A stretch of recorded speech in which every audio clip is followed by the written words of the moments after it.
Nikki Haley est enfin sortie de la course. Les démocrates vont être déçus. Elle se retire de la course à la primaire des républicains. Et il y a un lab de Winnipeg qui fait jaser pas mal. On en parle aujourd'hui dans le podcast. Ça, et peut-être parler un peu du sirop d'érable à Christian Dubé aussi. Ça a l'air une bonne cuvée, comme on dit. Oui.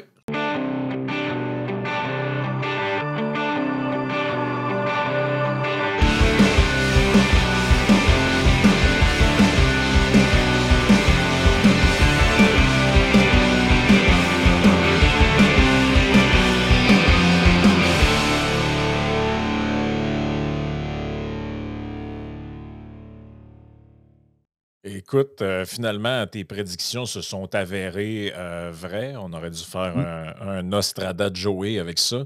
Tu avais dit que tu pensais qu'au Super Tuesday, Nikki Haley s'en irait et c'est pas mal ce qui est arrivé. En fait, elle l'a semi-annoncé hier. De ce que je comprends, ce serait confirmé aujourd'hui. Mais en tout cas, c'était pas mal la une du Wall Street Journal le matin. Nikki Haley to exit Republican president race.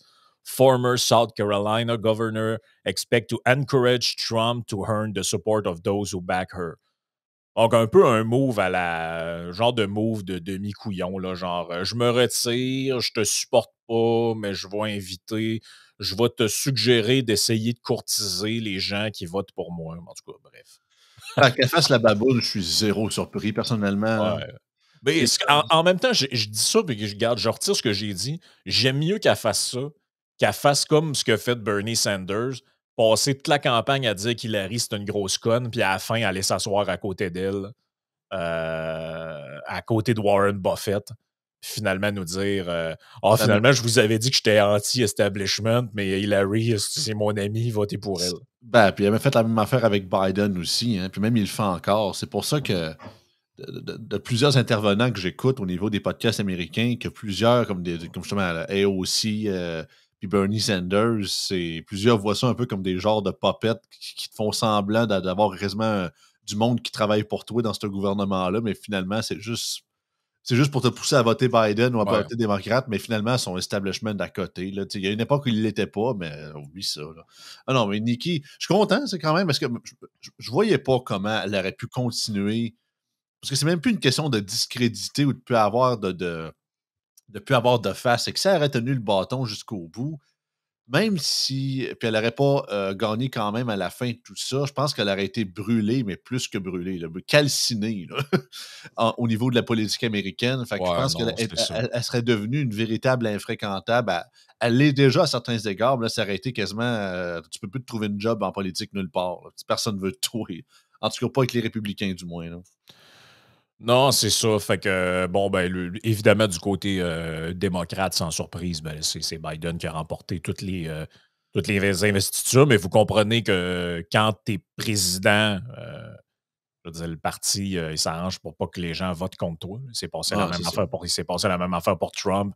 Les gens qui se sont présentés contre Biden étaient déjà disqualifiés euh, en partant. Donc, voici un peu une carte de ce qui s'est passé hier.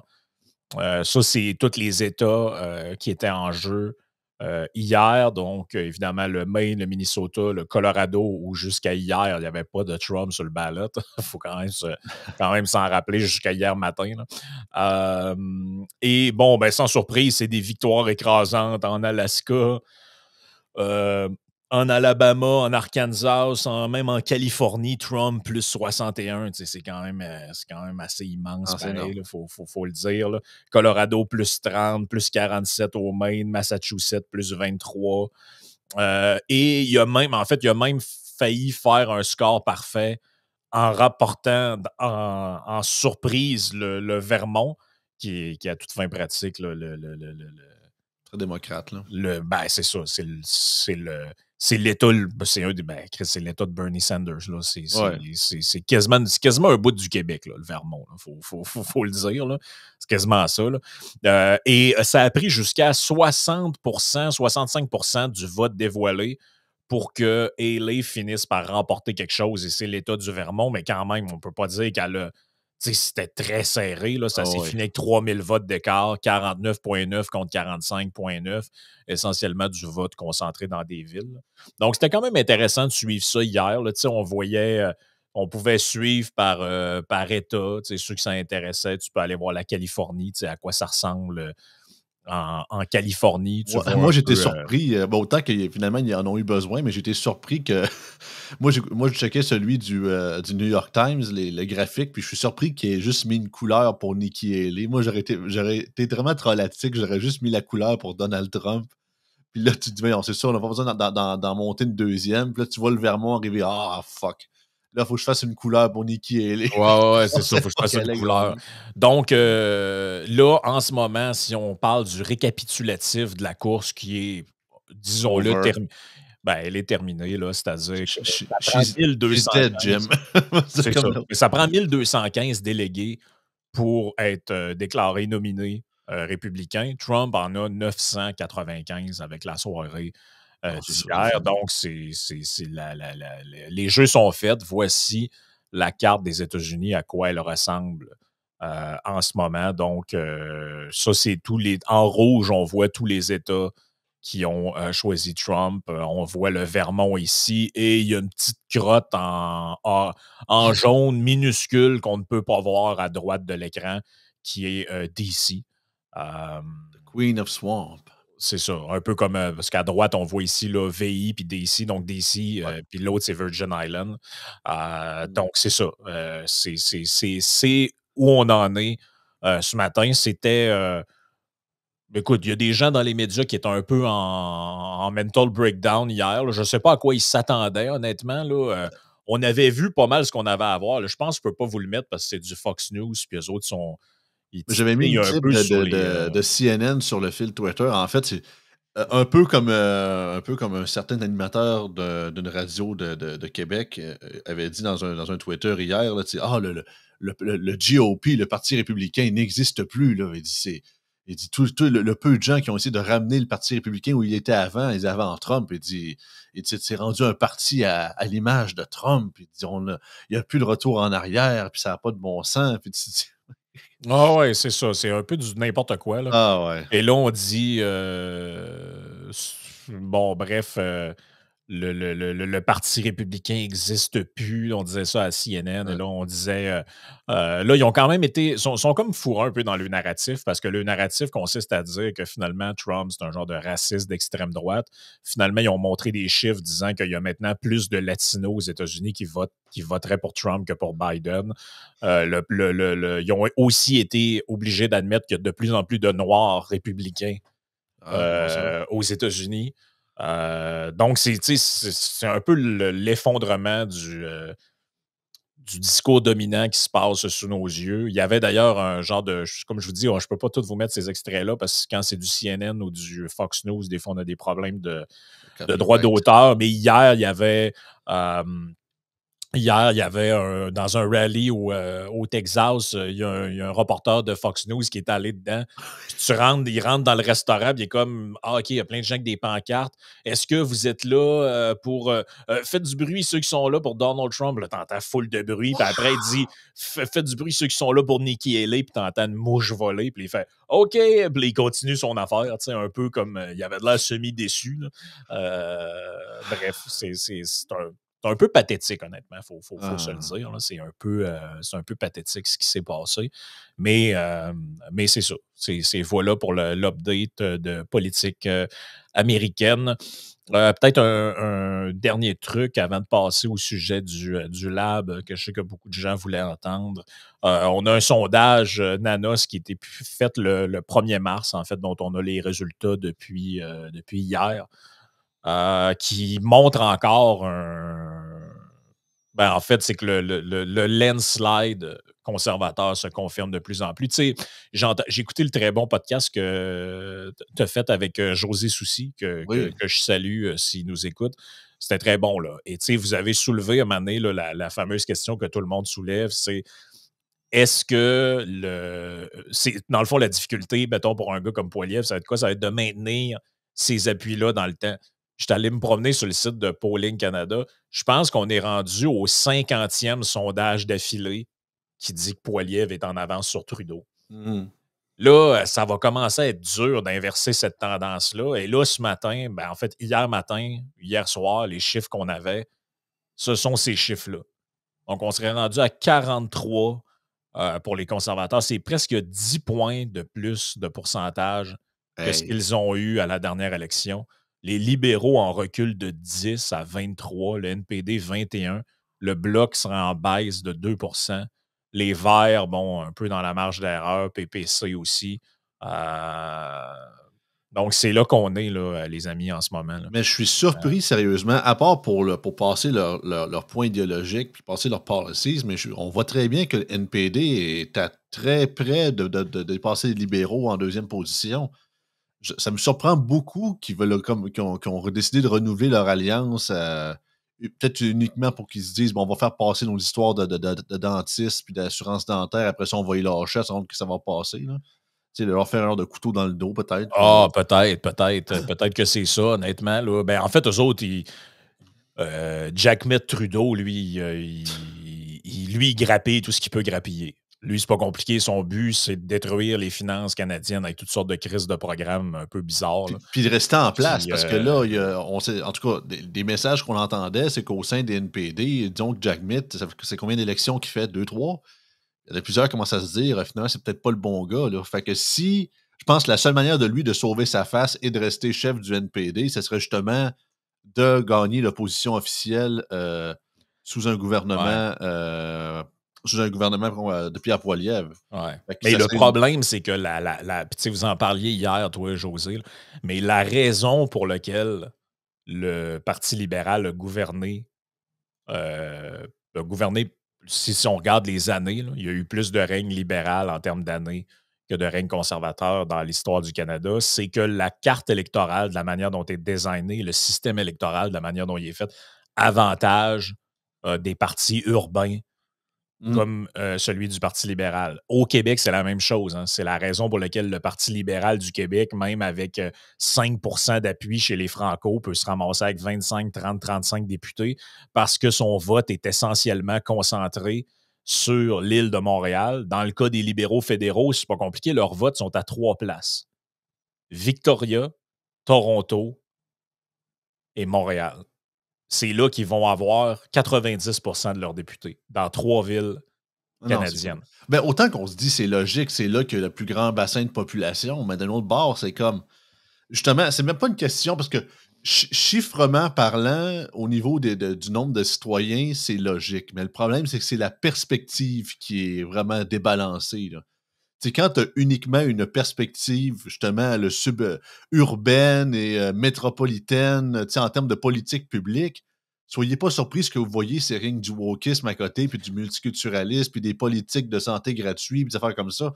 Puis tout ce qui est plus conservateur ou libéral classique, plus de région en général, c'est mis de côté. Là, c'est pour ça que Trudeau et compagnie en ce moment sont en double down sur leur position débile. Pourquoi ils s'entêtent? C'est que j'en parlais hier dans l'édito avec Simon Rochelot, c'est qu'il y a eu un sondage qui a été fait. Là, si vous avez manqué ce podcast-là, retournez dans les podcasts d'hier, écoutez ça, je pense que c'était très bon. Oui. Il y a un sondage qui a été fait par Léger, pan-canadien, qui nous explique que 70 des Canadiens sont contre la taxe carbone. Où sont les 30 qui sont en faveur? 29-30 en faveur sont où? Sont dans les 3 villes dont je viens de parler et sont essentiellement concentrés chez les 18-34. Donc, ceux qui sont pour ce genre de mesures-là, se promener en trottinette électrique, payer plein de taxes, puis tout, c'est qui ces gens-là? Ce sont des jeunes bobos urbains qui travaillent, soit qui ne travaillent pas encore parce qu'ils sont aux études, donc des étudiants, c'est cette clientèle-là, et essentiellement des gens de profession libérale des grandes villes. Donc, fonctionnaires. Donc, c'est ça, fonctionnaire, emploi, avocat, etc. C'est ce genre, c'est la gauche caviar canadienne. En fait, c'est exactement ce que ces partis-là représentent. Et le danger pour les libéraux, c'est quoi? C'est qu'ils savent maintenant qu'ils ne peuvent plus ressortir de ces villes-là. Ils ne sont plus du tout en position de faire des gains dans des milieux, mais je ne dirais même pas rural, mais parlons juste des banlieues. Donc, cet électorat-là, il est perdu pour probablement les 10 prochaines années. Donc là, ce qui leur reste, c'est consolider leur base de bobos urbains pour pas qu'elle s'en aille aux mains du NPD. Parce que là, parce que le NPD, lui, est défavorisé par le. Puis, tu sais, je veux dire, j'aime pas le NPD, mais c'est la réalité. Le NPD est défavorisé par le système électoral actuel parce que son segment de marché est le même que le Parti libéral. Donc, c'est impossible pour lui de faire des gains, ou pratiquement impossible, en milieu rural. Donc, il doit être en milieu urbain. Et en milieu urbain, son électorat est le même que celui du Parti libéral, qui, lui, est bien implanté depuis Mathusalem dans ces régions-là. Donc, le NPD, même s'il fait 23, pour revenir à ton commentaire, même s'il dépasse, en fait, il y a un scénario qui n'est pas impossible où le NPD fait, mettons, 25-26 aux élections, mais est quand même troisième groupe d'opposition, Ouais. parce que le vote libéral, même à 20%, est tellement incrusté dans certains centres-villes que ça sera impossible à déloger. Ouais, mais puis de l'autre côté, c'est spécial parce que la solution pour le NPD, puis je vous dis pas que ça serait parfait, mais se recentrer beaucoup puis devenir un parti pas mal plus centriste, parce qu'il y a eu une époque au Canada où c'est que le NPD réussissait à avoir des comtés en région, même dans l'Ouest canadien, dans des endroits purement conservateurs. À l'époque, c'est justement le vieux NPD qui était pro-travailleurs des usines, c'est Ouais, vraiment c'est ça. la gauche classique qu'on a connue qui défend l'ouvrier, des trucs comme ça. Ça, c'était très populaire en région rurale, là. Puis c'est ça, ils sont devenus, ils se sont surembourgeoisés, ils n'ont à cette heure que, comme tu dis, les comtés suburbaines puis bobos urbains pour les sauver. Alors qu'au contraire, autant que c'est sûr que je vous dirais pas que s'ils feraient ça du jour au lendemain, ils gagneraient des comtés dans l'Ouest. Peut-être pas, ça serait un travail de longue haleine qui prendrait sûrement plusieurs années, voire même une décennie, sinon plus. Puis possiblement un nouveau leader aussi. Parce que c'est ça, monsieur avec la Rolex, puis qu'il dit défendre les travailleurs, là, bonne Ouais, chance. c'est ça. Il n'y a pas grand monde qui y C'est croit ça. là, à ça. Là. Mais il y aurait une C'est ça, possibilité pour le NPD de justement de se débloquer de cette éternelle chicane, cet éternel duel avec les libéraux dans les centres urbains, mais ça n'a pas l'air à les intéresser. C'est ça, en tout cas. Non, c'est ça. Puis tu sais, les provinces comme l'Alberta, la Saskatchewan, qui se demandent, comment je pourrais dire ça, qui se plaignent des libéraux fédéraux puis qui sont en guerre avec le fédéral, demandez-vous pas pourquoi. Là. Essentiellement, là, l'autre bord de l'Ontario, là, donc de l'Ontario jusqu'à la côte du BC, incluant le Yukon, incluant les territoires du Nord-Ouest, tout ça, il y aura probablement 3-4 députés libéraux, dont aucun en Saskatchewan, aucun en Alberta. Donc, eux, ils n'en ont rien à foutre. Ils ont même perdu les maritimes. Donc, en fait, ce qui leur reste, c'est Toronto et Montréal. J'ai dit Victoria tout à l'heure, même ça, c'est en train de basculer NPD. Donc, c'est pas compliqué. Là. Le bastion libéral, c'est Québec-Ontario. Et c'est là-dessus qu'ils vont se concentrer. Puis c'est là que l'argent va aller parce Ouais. qu'ils n'ont aucun gain à faire ailleurs. Ils n'ont aucun gain. Ils sont cramés partout. Là. Donc, ceci explique cela. Je pense que ça valait la peine de le mentionner. Écoute, j'ai le goût de commencer par un petit clip de Poliev qui a joué la Oui. semaine passée parce que c'est lui un peu qui a ramené l'histoire. Parce que l'histoire du lab à Winnipeg, ça remonte à 2021. Dans le fond, le congédiement de 2 employés qui sont suspectés d'avoir leaké de l'information confidentielle à la Chine. Et ben c'est ça. Là, Poiliev a ramené un peu le dossier à l'actualité. Puis je vais vous mettre un petit début du clip, puis après ça, on reviendra dans les détails. Mais ça va comme suit. On savait déjà qu'après 8 ans, Justin Trudeau n'en vaut pas le coup, la corruption, ni le camouflage. Mais maintenant, on sait qu'il n'est pas capable de protéger les Canadiens. On vient de recevoir ces documents-là. Ces documents que Justin Trudeau voulait camoufler pendant des années. On sait maintenant pourquoi il voulait les camoufler. Le document montre que dans le laboratoire du gouvernement Trudeau, qui est responsable pour gérer et étudier des virus et pathogènes les plus dangereux, l'une des responsables pour le programme collaborait avec l'armée chinoise et spécifiquement les responsables de l'armée chinoise pour le bureau bioterrorisme. Voici les constats que nous venons de recevoir. Regardez.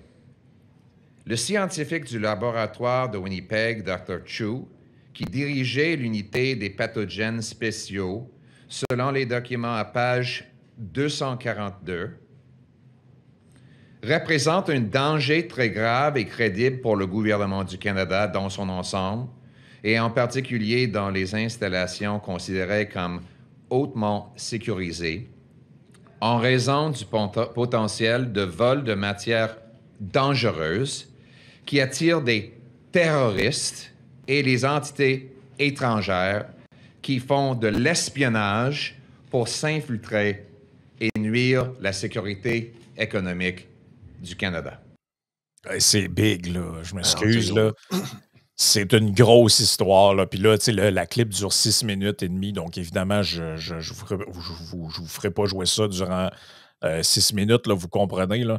Mais essentiellement, ce qu'on raconte, c'est que 2 scientifiques du laboratoire de Winnipeg, qui est un laboratoire de haute sécurité, se sont fait foutre à la porte en 2021. OK? Et pourquoi? Parce qu'ils n'ont pas réussi à protéger ou ils n'ont pas voulu protéger, ça c'est là qu'on ne sait pas exactement, des informations sensibles qui pouvaient, si ça tombait entre les mains de puissances étrangères, être dommageables. Donc, le rapport que Poilievre a dans ses mains, c'est un rapport de 600 pages qui a été rendu public mercredi, dans lequel on apprend que les scientifiques Q et donc Mme Q et son mari Cheng ont perdu leur habilitation de sécurité en raison de questions concernant leur loyauté envers le Canada et le potentiel de coercition ou d'exploitation par une entité étrangère. On dit que les partis d'opposition espéraient que ces documents feraient la lumière sur les motifs pour lesquels les chercheurs ont été escortés hors du Laboratoire national de microbiologie de Winnipeg, puis congédiés 1 an et demi plus tard. Les conservateurs voulaient également consulter des documents liés au transfert supervisé par Mme Q des virus mortels Ebola et Nipah à l'Institut chinois de virologie de Wuhan.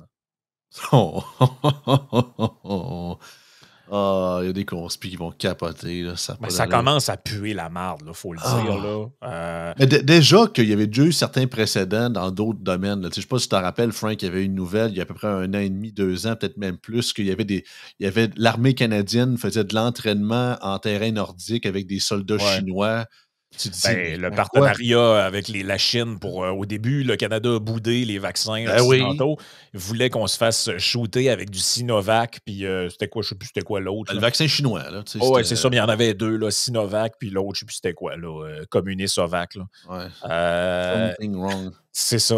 Et là, bon, les informations continuent à sortir. Ça, c'était le vendredi passé, je crois.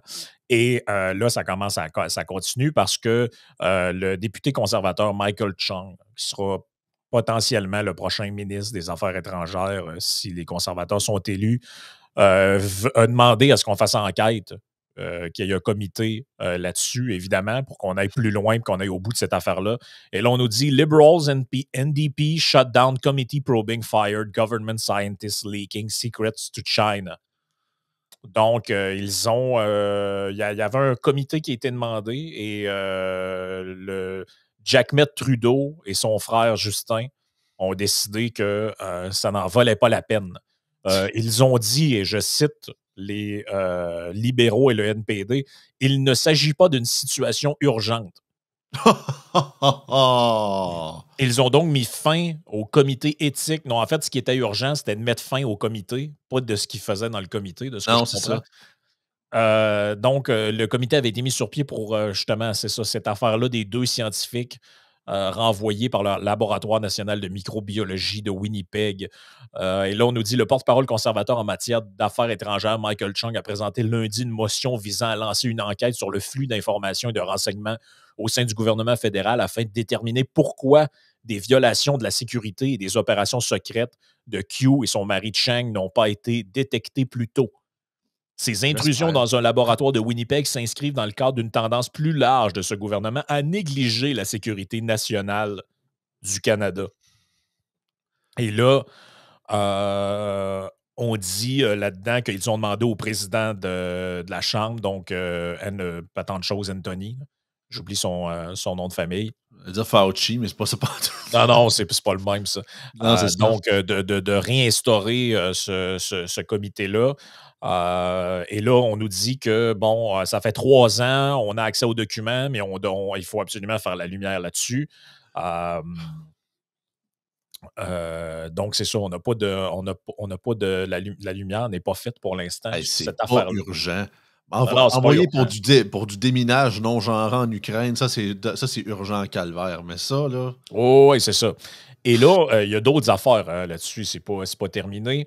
L'un des scientifiques qui a été licencié, donc Mme Q, était impliqué dans des recherches sur le gain de fonction à l'Institut de virologie de Wuhan. Oh. Euh, OK. Le document montre également que Mme Q a été informée qu'elle devait cacher son projet avec l'Institut de virologie de Wuhan à la direction du laboratoire de microbiologie à Winnipeg. Car le laboratoire de Wuhan avait demandé des échantillons de virus au laboratoire canadien. En Hey, Gain of Function 2019. Research, c'est les nouveaux, c'est les fameux vaccins à ARN messager. Là. C'est la fonction qui a été créée en partie par le Dr. Robert Malone, puis qui se sont servis pour faire les vaccins COVID. Là. En mars 2019, le laboratoire de Winnipeg a expédié 15 souches de virus Nipah et Ebola à Wuhan. La demande d'expédition a été facilitée par l'intermédiaire de Mme Q. Et les documents déclassifiés montrent que Mme Q a également envoyé des anticorps et autres matériels en Chine sans autorisation préalable. Donc, on comprend que ce qu'elle a fait, c'est carrément interdit. Oh ouais, c'est un agent double, là. C'est un peu à ça que ça ressemble. Ouais. Donc, je continue. Je descends un petit peu plus bas.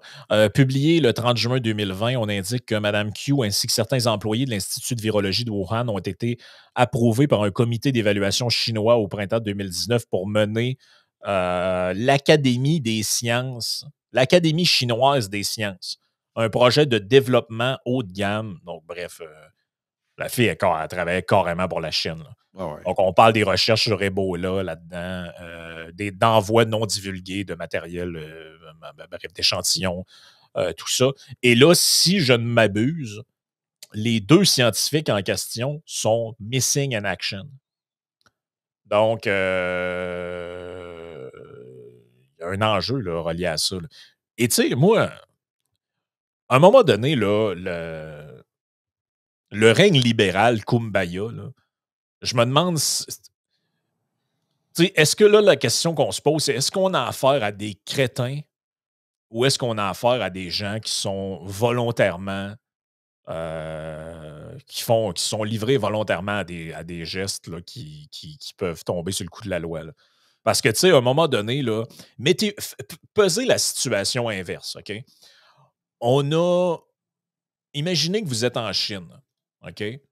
Et qu'il y a 2 personnes en Chine qui sont des immigrants canadiens. Les 2 s'appellent, un qui s'appelle Tremblay, l'autre s'appelle Bouchard. Quand tu fouilles sur ces 2 personnes-là, sont membres de partis politiques canadiens et ont travaillé pour des instituts canadiens de recherche puis tout ça. Et là, ils veulent venir travailler les 2 dans un truc secret ou dans un truc un peu dangereux en Chine. Il n'y a pas personne à un moment donné qui. Pensez-vous vraiment que les autorités chinoises vérifieraient pas que c'est pas genre 2 espions ou 2 personnes qui viennent travailler pour l'étranger? Là? Non, c'est ça. Là. Mais nous autres, on est comme là, OK, il y a 2 scientifiques chinois qui viennent travailler dans nos laboratoires. Ils ont l'air d'avoir des liens avec la Chine. Un peu comme dans un autre dossier dont on avait parlé avec le fameux gars qui avait été expulsé d'Hydro-Québec parce qu'on avait découvert qu'il faisait de l'espionnage industriel puis qu'il était membre du Parti... Tu sais, je veux dire, vous engagez du monde, le gars, il est membre du Parti communiste chinois. Puis, tu sais, je sais pas, là, à un moment donné, ça vous tente pas, de... Et on dirait que, je sais pas, c'est tellement débile qu'on dirait qu'ils font exprès. Là. J'ai l'impression que c'est un mélange de stupidité puis de faisons confiance. Le nouveau mode, Sunny Ways, Kumbaya, le monde global, on est tous faits, on est tous gentils. Il n'y a plus de guerre, we are the world, we are the children. Puis il y en a justement qui sont plus réalistes, comme les Chinois, qui sont pas capables, ben, ils en profitent. Puis est-ce qu'au travers des gens qui se graissent la patte, puis je pense que la très grande majorité sont vraiment cons, là, puis qu'il y a eu vraiment un délestage au niveau de la sécurité interne canadienne, purement et simplement. Ben, tu sais, est-ce qu'on laisserait des Canadiens, en fait, des nouveaux arrivants canadiens russes faire ça? Moi, je pense que non. Moi, je pense que si Hey, t'as... on laisse même pas des jeunes pianistes russes faire des récitals à l'Opéra de Montréal, imagine. Ben, moi, je pense que demain matin, s'il y a 2 Russes, tu sais, Igor Krishko puis Sergei Bobrov, eux autres, ils veulent travailler au laboratoire, puis ils disent « Ouais, je suis en partenariat avec un laboratoire à Moscou. Puis de temps en temps, je prends des avions, je fais des allers-retours. » Moi, je pense que la GRC embarque direct dans le coup, puis ils sont d'emblée soupçonnés de faire de faire des trucs qu'ils ne devraient pas faire. Mais là, je ne sais pas pourquoi, je ne sais pas pour quelle raison, avec la Chine. Puis, tu sais, regarde, je pourrais prendre n'importe quel exemple. Imaginez que c'était des Iraniens ou des gens là, avec des régimes dont on considère ouvertement qu'il y a un problème là, entre les deux. Mais je ne sais pas pourquoi, avec la Chine, il y a l'air d'avoir une espèce de présomption que c'est pas grave, que c'est. Ça a l'air correct, là. Non, non, ils sont fins, les Chinois, là, tu sais. C'est pas comme si, ben, tu t'en rappelles, Frank, cibole, dans le mois de septembre, Steven Guilbeault avait été dans une rencontre Ah avec ouais, des hauts dignitaires chinois ah avant le ouais, il est allé congrès des manger de la conservateurs luzerne. Ouais, ouais. pour les affaires pour parler de changement climatique. Ouais, ouais. Ouais. Hein? Hey, juste, ça vient de popper, ben, en fait, ça vient de popper. Je viens de voir passer ça, ça doit dater d'hier, mais je savais pas ça parce que, tu sais, on s'entend qu'avec la Super Tuesday d'hier, Biden est rentré comme une tonne de briques parce qu'il n'y avait pas grand monde pour l'opposer. Sauf à un endroit, l'île de Samoa, dans l'Océanie, qui est un territoire américain, Biden l'a perdu OK. face à un entrepreneur indépendant qui s'appelle Jason Palmer. Jason Palmer. Ouais, Who the supposément fuck que ça. is that guy? Moi non plus, je sais pas c'est qui. C'est ça, c'est un genre de candidat indépendant de la place. Là. Le Palmer aurait gagné à 56% du vote contre 44% pour Biden sur 100 balles. C'est ça. C'est... Jason Palmer, politician. Donc, un politicien américain, entrepreneur. Il a été candidat, évidemment, pour les candidats pour la primaire. Donc, c'est ça, sa page, même Wikipédia a été updatée là, pour dire que hier, il a gagné dans cette île-là. Donc, lui, c'est un gars du Maryland. Qu'est-ce qu'on a sur lui exactement? Écoute, c'est la première fois que j'entends ce nom. C'est ça. C'est vraiment Il a travaillé pour un sénateur démocrate de New York dans les années 90, Daniel Monahan. Il a 52 ans. Il dit, lui, apparemment, il aurait dit pendant la campagne, c'est le temps que Biden passe the torch. Qui passe le flambeau finalement. C'est drôle parce que on s'entend que l'île de Samoa, c'est peut-être quoi, genre 2-3 délégués. Là, ça ne sera pas conséquentiel, Biden va être là, mais il n'y aura quand même pas eu un landslide de 100%. Il va avoir perdu une île face à un gars, un nobody. Ouais, et sur l'île, il faut quand même juste dire qu'il a reçu 51 votes contre 40 pour Biden. Là. Donc, c'est pas une grosse histoire. Là, mais c'est juste même. drôle. Pourtant, le Samoa, c'est genre 200 quelques mille personnes qui habitent là-dessus. Là. Fait qu'on voit que le monde s'en sacrait comme l'an 40. Là. Ouais, c'est ça. C'est juste trolatique. Là. Je tenais quand même à le partager. Je trouvais ça drôle. C'est quand même assez drôle, cette affaire-là. Mais bref, il y a beaucoup de gens impliqués dans la politique dont on n'a aucune idée c'est qui, hein, honnêtement. Ouais. Puis, tu sais, même quand tu regardes le détail hier de ce qui se passait dans le Super Tuesday, tu as des trucs pour le Sénat là-dedans. La politique américaine, honnêtement, ça doit être un des systèmes politiques les plus complexes au monde. Là. Chaque fois que les gens votent en permanence, autant dans les États qu'au fédéral, dans les primaires, ils votent pour le sénateur, ils votent pour le député. C'est pour nous, Canadiens, qu'on a des élections où tu votes en même temps pour ton député, le chef de parti, puis tout ça, c'est un vote. On nous demande ça aux 4 ans. Puis les sénateurs, on vote pas pour ça, nous autres, puis il n'y a rien. Fait que on est comme un peu dépassé par ça. Tu regardes ça, tu te dis, ah ouais, c'est le bulletin de vote de 3 pages de 10 pages avec plein de questions. Êtes-vous pour ou contre telle affaire? Moi, j'aimerais ça qu'on ait ça ici, au Québec, sérieusement. Ça prend une culture démocratique. Là. Ouais, c'est ça l'affaire. Est-ce que les gens pensent sérieusement? Mettons là, mettons que pour être chef du PQ aux prochaines élections, il fallait que tu sois candidat à chaque fois, que tu fasses le tour de toutes les régions administratives du Québec et que les gens votent pour toi pour te confirmer comme chef avant de te présenter. Est-ce que vous imaginez ce serait quoi les taux de participation? Aujourd'hui, la Côte-Nord vote pour savoir si c'est PSPP, Pascal Bérubé ou je ne sais pas trop qui, le nominé du PQ. T'sais, on n'a pas cette culture-là ici. Là. Les gens, c'est à peine s'ils se déplacent pour voter aux élections. Puis il y a même du monde qui nous disent il faudrait que le vote soit électronique, comme ça les gens lâchent pour aller voter. Fait que pensez-y. Là-bas, je voyais des États, tu as 200 000 à 300 000 personnes qui se déplacent pour aller voter dans une primaire. Là. C'est là qu'on est. Là. Puis c'est pas des États nécessairement de 100 millions de personnes. Là. C'est des États qui ont une population totale qui ressemble à notre province. Là. Ben oui.